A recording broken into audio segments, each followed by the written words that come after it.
भगवान की सरकार अवतार ये दुनिया में भइल बा।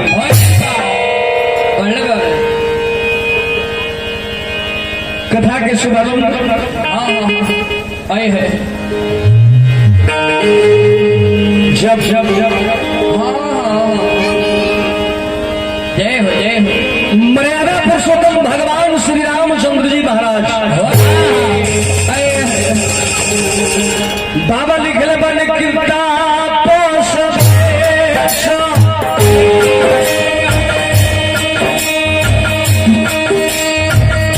विशेष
जब भगवान की सरकार वनवास भई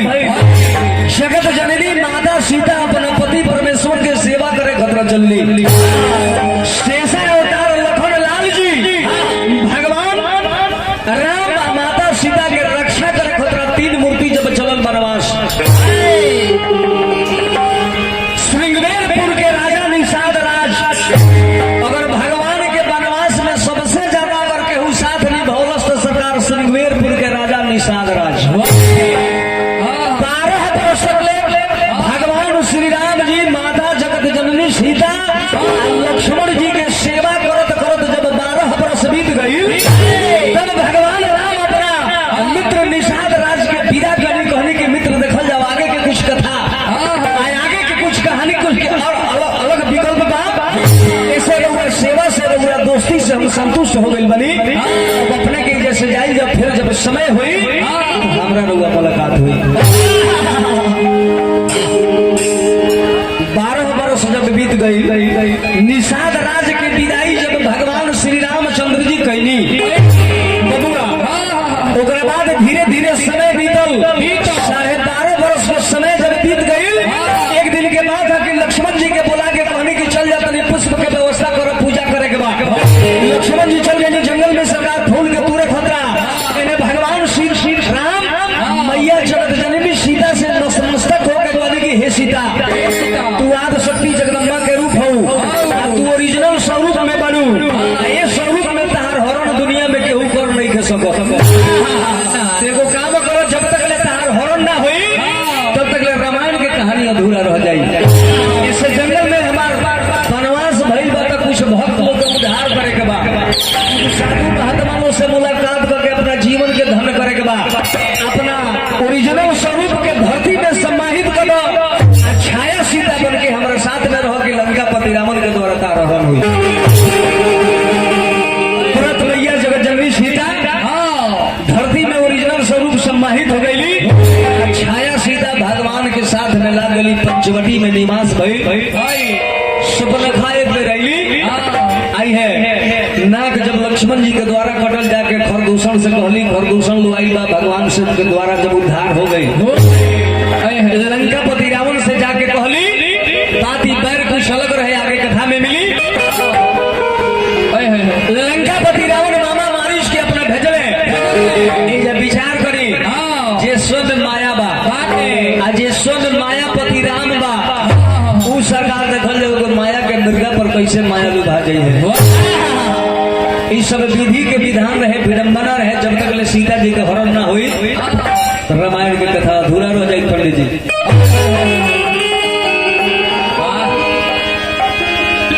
लंकापति रावण के द्वारा जब जगत जननी मैया के सीता के हरण हो गई,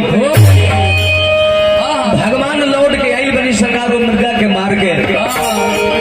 लक्ष्मण राम दोनों आदमी जब पहुंचल बा, आप पंचवटी में सरकार जब सुना लोकल सीता से मुलाकात ना भइल तो भगवान समझ गए कि बस कथा आरंभ हो गई। क्षेत्र कोनो चीज भूलाला वही सरकार सब माया में के रूप में भगवान एगो मानव के सरकार दुनिया में देखल बनी मैया जानकी के खोज रहल बनी। कहा जंगल नदी पहाड़ पर्वत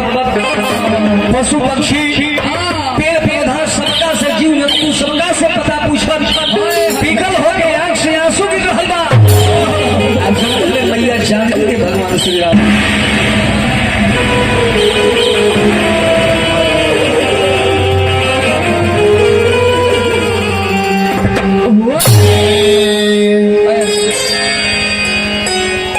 कि भक्त भगवान में ऐसा प्रेम बा,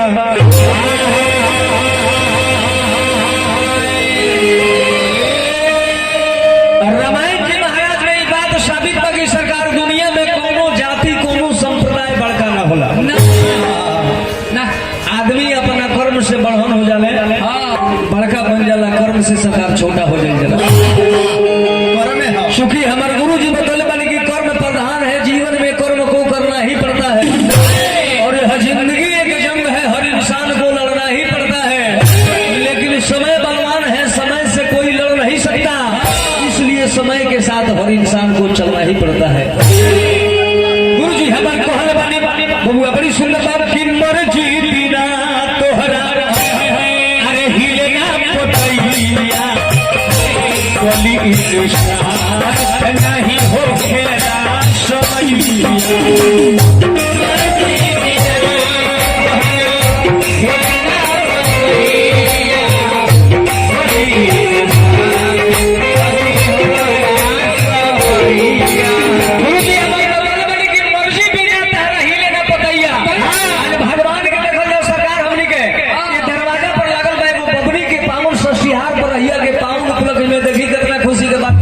पंडित जी के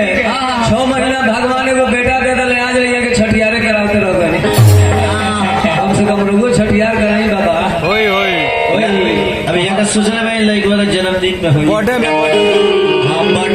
लेकिन देखिए कितना खुशी की बात बाकी बबरी के अरे पाँव के उपलक्ष्य में इतना सुंदर दरबार लगने से। लेकिन गुरु जी कहने की मर्जी बिना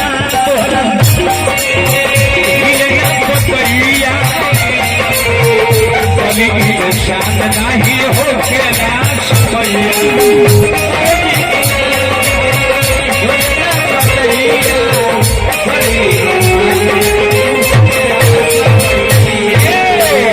वही खुशी वही गम सब तुहार हो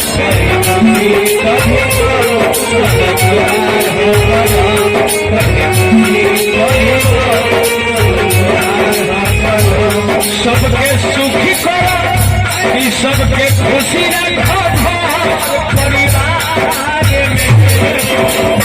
इतना शक्ति प्रभु के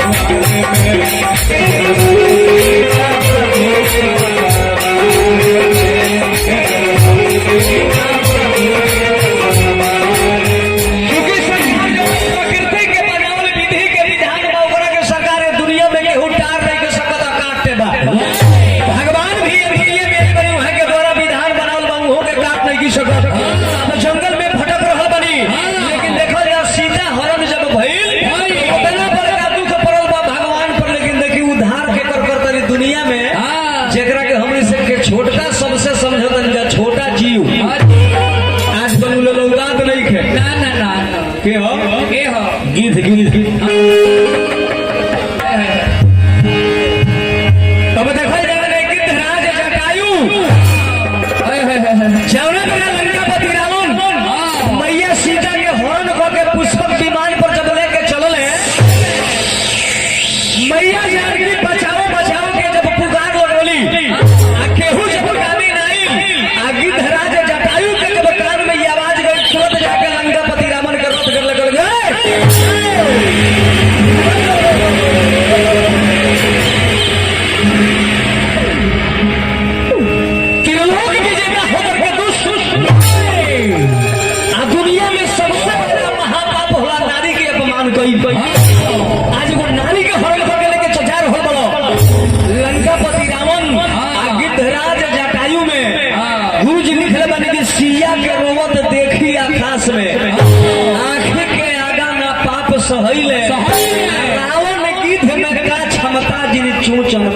से लड़ गई। आज अगर नारी के केहू अपहरण होकर लेके जा रहा बा बरियार आदमी सरकार के डरे नहीं के बोल सको, लेकिन देखी जाति के एगो पक्षी है पैसा। चली शुभारंभ भी भइल तो हमने के माननीय श्री मनु मिश्र जी व्यास घाट मटियरिया निवासी यहाँ की तरफ से 11 रुपए की हाजिरी है। मानस मंडल से के तरफ से हार्दिक शुभकामना के प्रार्थना की गई। साथ ही साथ माई शारदे भवानी से प्रार्थना की गई विद्या में बुद्धि में दिन दुनिया रात चौगुना होके। अभी है लंकापति रावण से महासंग्राम सरकार जटायु जी कैले, लेकिन लंकापति रावण के लगे भगवान भोलेनाथ के देहले वो चंद्रहास रहे, तलवार निकलले मरले गर्दन काटे खोतरा, लेकिन गिद्धराज जटायु गर्दन तक खींचले, लेकिन पंख पर लागल। पंख जब उनके कटल तो असहाय होके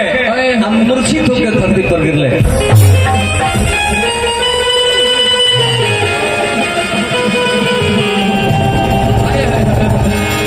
अब यह भगवान चल रहे बनी कहा कि प्रभु तो पशु के भेषवा बनाई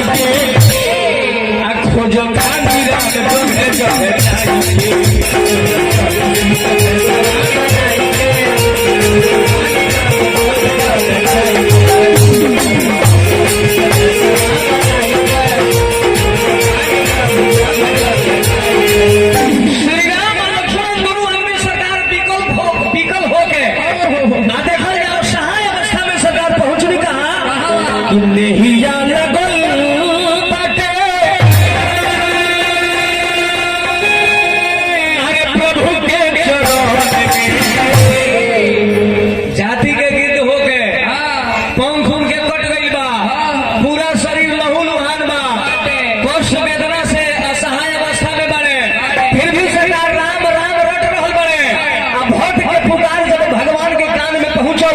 तो मैया सीता के हरण एगो बहाना भइल। भगवान देखल जब कैसे गिद्धराज जटायु के लगे पहुंचे तनी गुरु जी लिखल तनी कि नेहिया लगल बटे प्रभु के चरण राम राम रोटो तारे गिद्धराज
गिद्धराज जटायु सोच रहल बड़े भगवान से परिकल्पना कर रहल बड़े कहीं आले होई ना अरे उड़ता रसनावा एक खेला व्याकुल बाटे हमरो नयनावा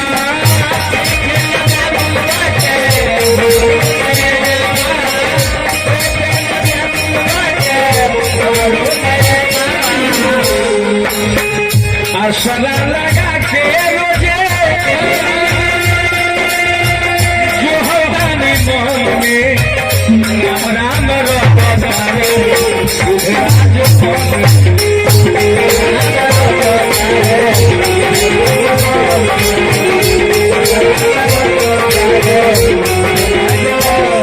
भगवान के तेरी सुनी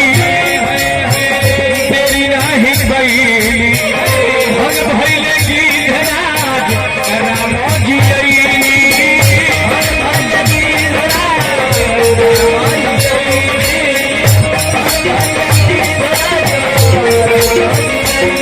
गिद्धराज जटायु की सरकार तेरी सुन के परम पिता परमात्मा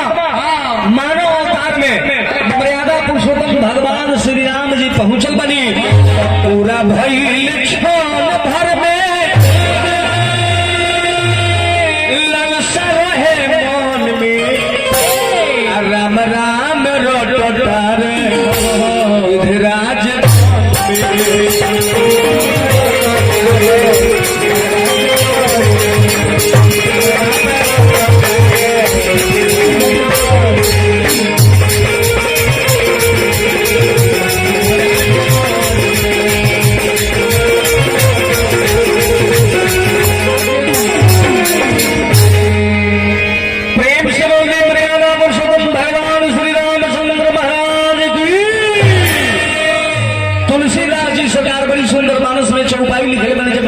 श्री राम जी पहुंचल बने गिद्धराज जटायु के लगे कि पूरा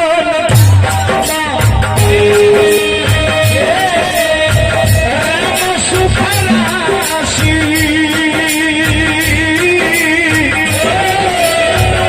मनुज चरित करज अभिलाषी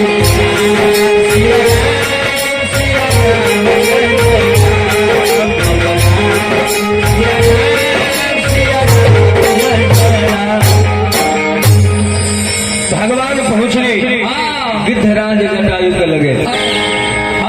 देखा तनी कि शरीर जब पूरा बाटे लहू लुहान बाटे बबुआ लेकिन मुख से सरकार राम नाम मंत्र के जाप निकल रहल बा। भगवान पहुंचनी गिद्धराज जटायु के सरकार तुरंते जाके समेट के अपना गोदी में बैठौनी लगनी की पूछे कि है अपने के पंख के तरह कटल बा। गिद्धराज जटायु जब भगवान के सरकार मुखमंडल के छवि के जब दर्शन कैले तो कहले कि सरकार अपने के अंतर्यामी है सब कुछ जानो तनी फिर भी जब पूछ रहा तनी तो सुन जाओ किसी ले जात रहे रावण चुराई केहू तो बचावे कहस अरे जानो की माँ जटायु भगवान से बता रहा बड़े कि हे सरकार लंका अधिपति विश्व विजेता महाराज रावण के द्वारा जब बेटी सीता के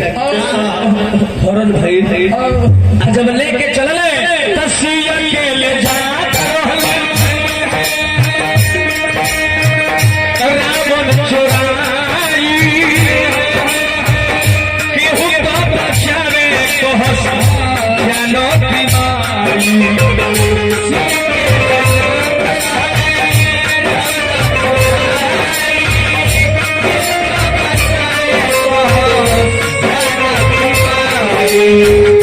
लागल दिल में दया हमरो हरि सुन के रोदानामा से हो नामा सावन के